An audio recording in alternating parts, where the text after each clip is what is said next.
Me organizimin e Këshillit Koordinues të Asociacioneve Familjare të Zhdukurve më 25 korrik 2025 në fushë Kosovë, është mbajtur një takim në mes të organizatave për personat e pagjetur dhe institucionet shtetërore që merren me zbardhjen e fatit të pagjeturve nga lufta në Kosovë, si Komisioni Qeveritar, Prokuroria Speciale, Policia e Kosovës dhe Instituti Mjekësisë Ligjore.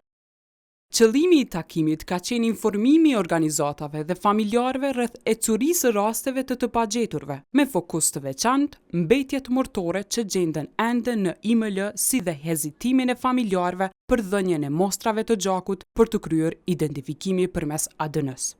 Ahmed Grajçevci nga Këshilli Koordinues tha se takimi është i një rëndësie të veçantë për shkak se të gjithë akteret e çështjes së të pagjeturve ndodheshin prezent në takim. Çështja e takimit të sotëm është dhe do të diskutohet për mbetjet mortore në muzën e IML-s në Prishtinë, të cilët prej pas lufte e deri sot janë ende aty dhe kërkojmë nga gjithë ne që të mundohem ta gjejmë një zgjidhje se si duhet të qasmi kësaj pune shumë të rëndësishme dhe ta zgjidhim edhe këtë problem tash që është i domosdoshëm.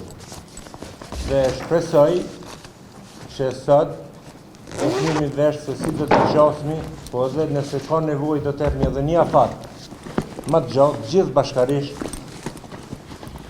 të koordinohemi se si duhet qasur këtij problemi. E kryetari i Komisionit Qeveritar për të pagjeturit, Andin Hoti, tha se aktivitetet në terren vazhdojnë. Ai bëri të ditur se vetëm gjatë vitit 2024 kanë pasur 33 aktivitete fushore, ndërsa deri më tash në vitin 2025 12 të tilla. Ne kemi arrit 33 të përfundojmë deri në dhjetor të vitit kaluar dhe 12 deri në tash korrik të vitit 2025, domethënë gjatë vitit 2025. Për këtyre janë identifikuar ose kemi pasur 38 identifikime që kanë derivu prej 124 raporteve të ADN-s që kemi dërguar në laboratorin që gjendet në Hag.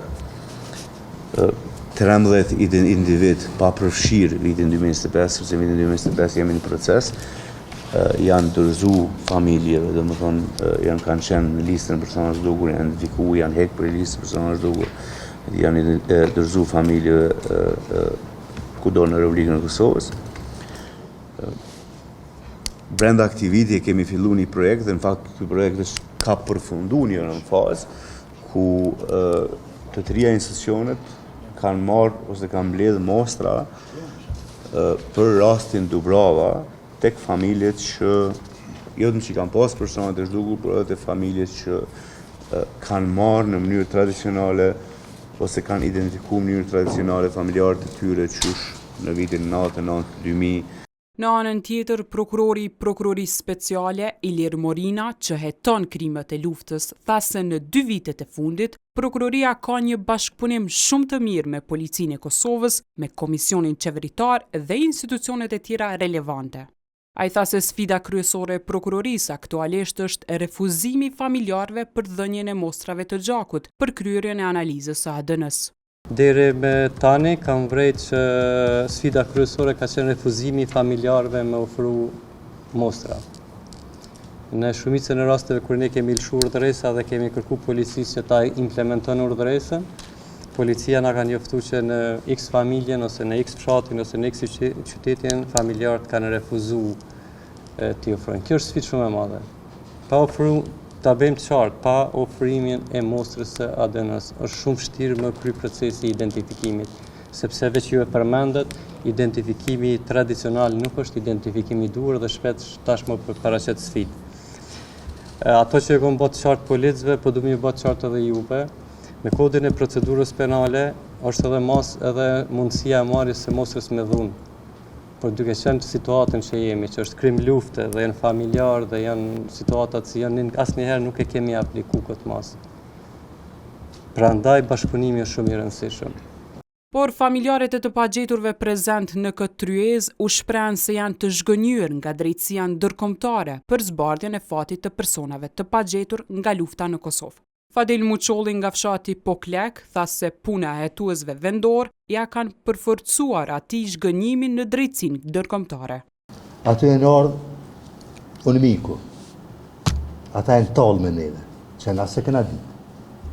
Je në ardhë e u leksi, ata je që e në talë me neve, po na i kanë poshtru edhe eshnat, edhe gjakon, edhe jetën e qaturin njerëzve, se s'kanë po kur gjanë. Kur kanë ardhë organet e drejtësisë, hetësisë, gjitha sferave, për krime, unë jem befasu. I në habit edhe na vetë familjarë, që na të dhomë i në gjitha provat, që ka thujnë ata që kanë përjetuar. Edhe neve na kanë binë si drejtësinë ndërkombëtare nuk ka, po ka pazare politike. Kështu që me familjar duhet me pas shumë kujdes kur kontaktuhet, kur kërkuhet diçka nga familjari, sepse kanë kalu 26 vite, edhe një familjar s'pako 10-15-20 herë u kontaktu ose për ndërkombëtarëve, ose për OJQ-ve, ose për hetuzve, për rezultat nuk ka pa. Edhe ai familjar është i zhgënjur. Edhe ai familjar i ka humbur shpresat. Takimi është organizuar me përkrajen e Komisionit Ndërkombëtar për Personat e Pagjetur dhe është paralajmëruar se takime të ngjashme do të organizohen edhe në të ardhmen. Në ndërkohë me 11 identifikimet që janë kryer së fundmi në muajin mars, aktualisht sipas Komisionit Qeveritar për të Pagjeturit në Kosovë, janë edhe 1577 persona, të cilët konsiderohen të zhdukur nga lufta e fundit në Kosovë. Në dhjetor të vitit 2024, Kosova dhe Serbia ishin pajtuar për zbatim të plotë të deklaratës për personat e pagjetur. Kjo deklarate përbashkët në mes të dyja shteteve ishte miratuar në maj të vitit 2023 në kuadër të dialogut dhe përmbante zotime si qasje të plotë në informacione të besueshme, mes tyre edhe ato me status të klasifikuar, vënje në dispozicion të gjitha dokumenteve me rëndësi për përcaktimin e fatit të personave të zhdukur, si dhe punë të përbashkët përmes një komisioni të kryesuar nga Bashkimi Evropian.